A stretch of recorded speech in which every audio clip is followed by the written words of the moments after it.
Welcome to The Explainer. You know, sometimes the story behind a masterpiece is just as epic as the masterpiece itself, and that is absolutely the case with one of the greatest games ever made, Chrono Trigger. Today we're diving into its secret history, a story of legendary creators, bitter corporate rivalries, and a hidden hero who, believe it or not, made the whole thing possible. So let's get right to the heart of it. This one question has been floating around for decades. The famous Dream Team that created Chrono Trigger, was it for real? A genuine, hands-on collaboration? Or was it all just some brilliant marketing spin? Well, let's dig in and find out. All right, first things first, let's just set the stage with the legend itself. Picture this. It's the early 1990s, and word gets out that a dream team is coming together to make a new RPG. And I mean, this team-up sounded so incredible, it felt like it had to be a joke. It was almost literally too good to be true. You really have to get your head around just how huge these three guys were back then. We're talking about Hironobu Sakaguchi, the creator of Final Fantasy, Yuji Horii, the mastermind behind Dragon Quest, which was basically the national pastime in Japan, and Akira Toriyama, the guy who gave us Dragon Ball. I mean, come on. To have these titans, all working on one single game, it wasn't just big news, it was like a cultural atom bomb going off. And what came out of it? Well, Chrono Trigger, of course. And it wasn't just good, it was an absolute masterpiece. When it dropped, it got rave reviews across the board. People were just blown away by the story, the innovative gameplay, everything. And even now, all these years later, you'll still see it right at the top of pretty much every greatest games of all time list. It's just timeless. But here's where things get interesting. Almost as soon as the game was a hit, this rumor started bubbling up.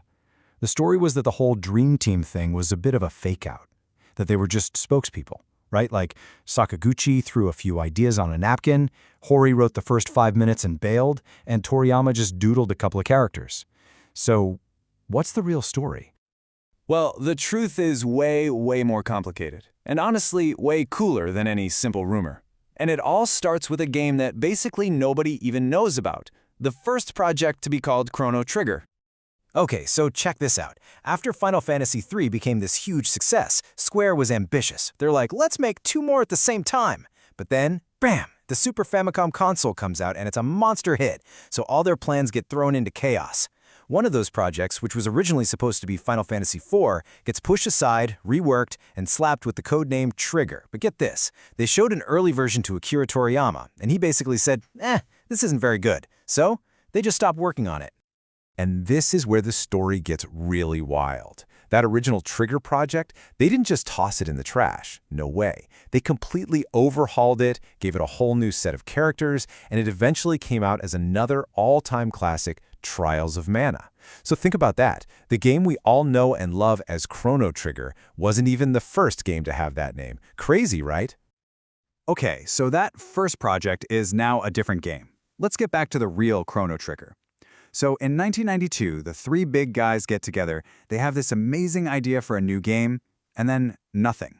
For a whole year, the project just sits there, completely stalled. What happened?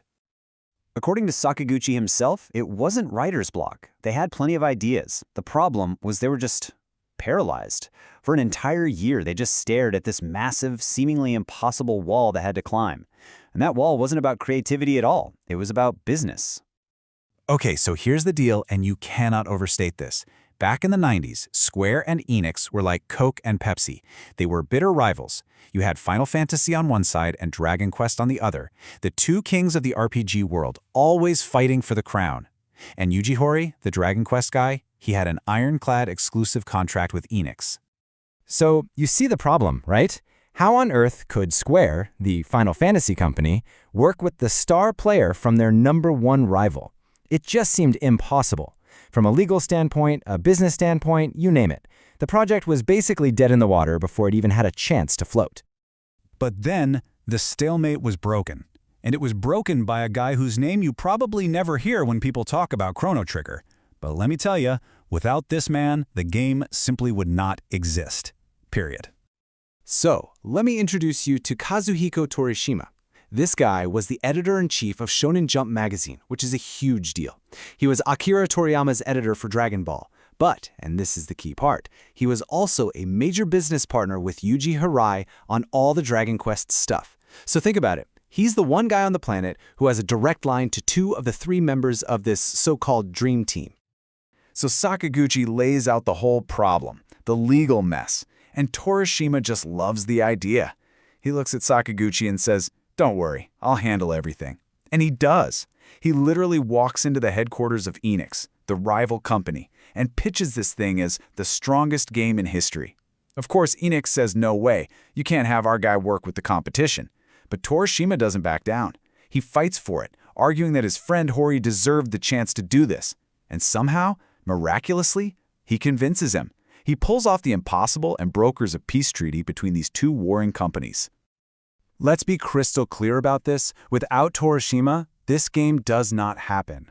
Hori couldn't have joined, and neither could Toriyama because of their existing deals. He was the key that unlocked the whole thing. He's not just some side character in this story. He is the true, unsung fourth giant of the Dream Team. Okay, so now that we know this absolutely bonkers story of how the team even got together in the first place, we can finally go back to that original question. Was their involvement for real, or was it all just for show? So when you look at interviews with the actual dev team, the rumors just completely fall apart. The myth says Sakaguchi was hands-off. Nope, he was there on site as a director getting into the weeds on everything down to the stats for individual monsters. The rumor about Hori just writing the intro? Totally false. He supervised the entire story and reviewed every single line of dialogue. And Toriyama? He didn't just draw a few characters, he designed all 7 main characters plus the look and feel of every single era in the game. His contribution was absolutely massive. Now, of course, these 3 legends didn't make the game all by themselves in a garage somewhere. They were leading an absolutely stacked team of geniuses at Square. You had people like producer Kazuhiko Aoki, writer Masato Kato, and this young composer nobody had really heard of yet, Yasunori Mitsuda, who went on to create one of the greatest soundtracks of all time. These were the folks on the ground, the ones who actually built this incredible world. So, what's the final verdict? The Dream Team was 100% real. Their involvement was deep and authentic. It wasn't a marketing myth. But the real story? Man, the real story is so much bigger and messier and honestly, more amazing than the legend. A lost first version of the game, a full year where nothing happened, this insane corporate rivalry, and a secret fourth hero who saved the day. You just can't make this stuff up. And that kind of leaves us with one final big question to chew on. The funny thing is, Square and Enix eventually merged, right? They're the same company now. In today's gaming world where everything is becoming more and more consolidated, you have to wonder, has something been lost? Could a dream team like this, one born from a fierce rivalry, ever even happen again? Or was Chrono Trigger just a one-of-a-kind miracle, something we'll never get to see again? That's your explainer.